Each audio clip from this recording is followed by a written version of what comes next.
Pengertian APBD.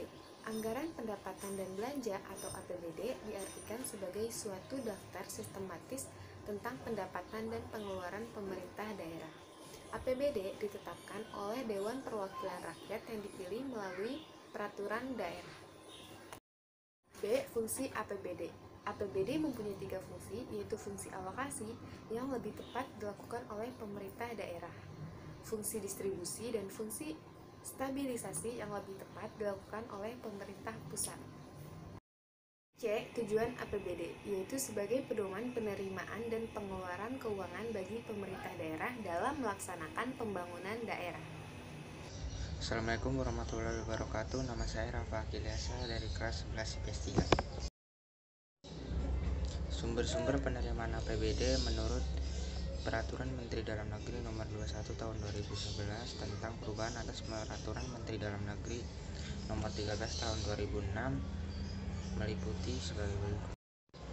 Yang pertama ada kelompok pendapatan asli daerah.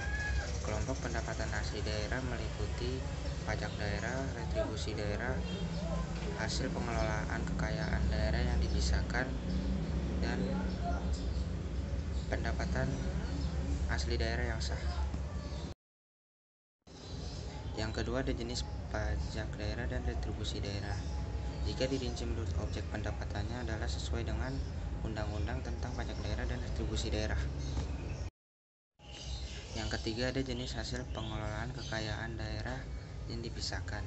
Jika dirinci menurut objek pendapatannya adalah meliputi yang pertama bagian laba atas pernyataan modal perusahaan milik daerah atau BUMD.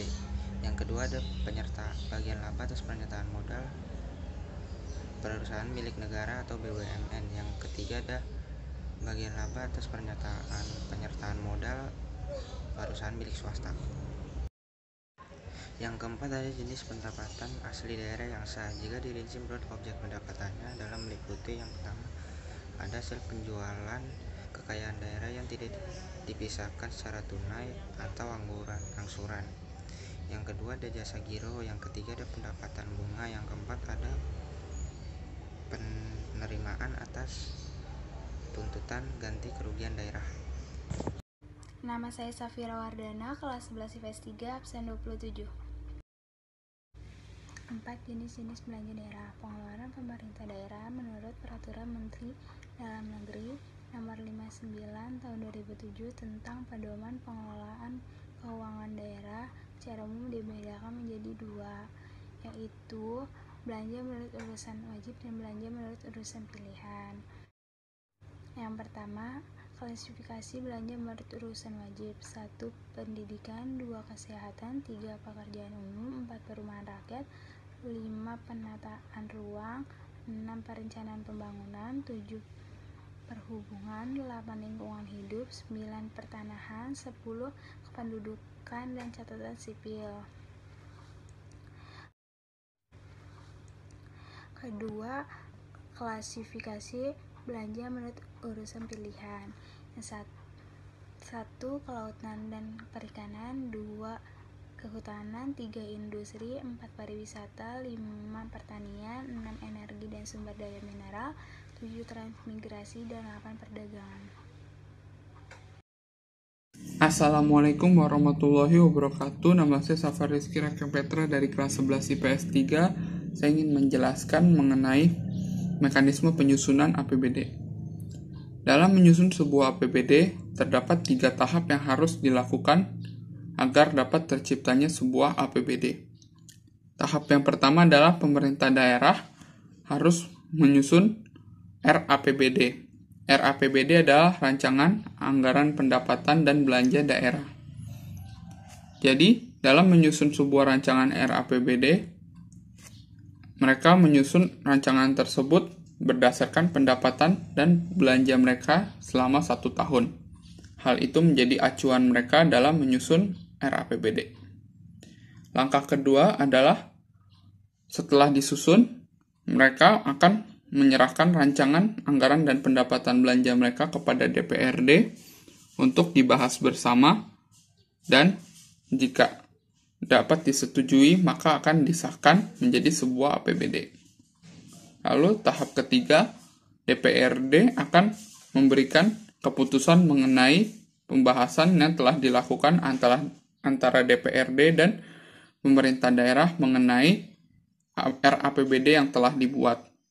Apabila DPRD menyetujui RAPBD yang telah dibuat oleh pemerintah daerah, maka nantinya akan disahkan menjadi sebuah APBD.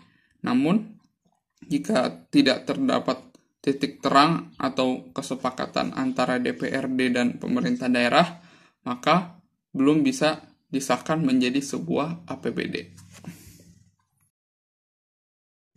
Dalam APBD, terdapat komponen yang menjadi peranan penting dalam menyusun sebuah APBD. Yang pertama adalah pendapatan. Di dalam pendapatan, ada beberapa komponen yang menjadi acuan bagi pemerintah daerah dalam menyusun sebuah pendapatan daerah. Yang pertama adalah pendapatan asli daerah. Yang kedua adalah pendapatan dari hasil pajak daerah seperti PBB, cukai, pajak penghasilan, dan lain-lain. Yang ketiga adalah retribusi daerah. Yang keempat adalah hasil dari pengolahan kekayaan daerah yang dipisahkan. Yang kelima adalah pendapatan daerah lain-lain. Yang keenam ada dana perimbangan. Yang ketujuh adalah dana bagi hasil. Yang kedelapan ada dana alokasi khusus. Yang kesembilan ada dana atau pendapatan lain-lain. Dan yang terakhir ada pendapatan dari dana hibah. Selain pendapatan, terdapat juga pengeluaran. Dalam pengeluaran, terdapat beberapa komponen yang menjadi acuan bagi sebuah pemerintah daerah dalam melakukan pengeluaran. Yang pertama adalah belanja langsung dan tidak langsung. Yang kedua ada belanja pegawai. Yang ketiga adalah belanja bunga. Yang keempat ada belanja subsidi. Kelima ada dana hibah. Yang keenam adalah bantuan sosial. Yang ketujuh adalah bantuan keuangan kepada pemerintah daerah lain seperti pemerintah provinsi serta kabupaten dan kota. Yang kedelapan adalah belanja barang dan jasa. Kesembilan adalah belanja modal. Dan yang terakhir adalah belanja pembiayaan. Kondisi sebuah APBD amat bergantung pada kondisi APBD tersebut, apakah dia defisit atau surplus. Jika APBD mengalami defisit, maka pemerintah wajib membayarkan kekurangan defisit tersebut. Sedangkan jika APBD surplus, maka nilai lebih surplus itu akan diterima kembali oleh pemerintah. Sekian, bila ada kesalahan mohon dimaafkan. Terima kasih.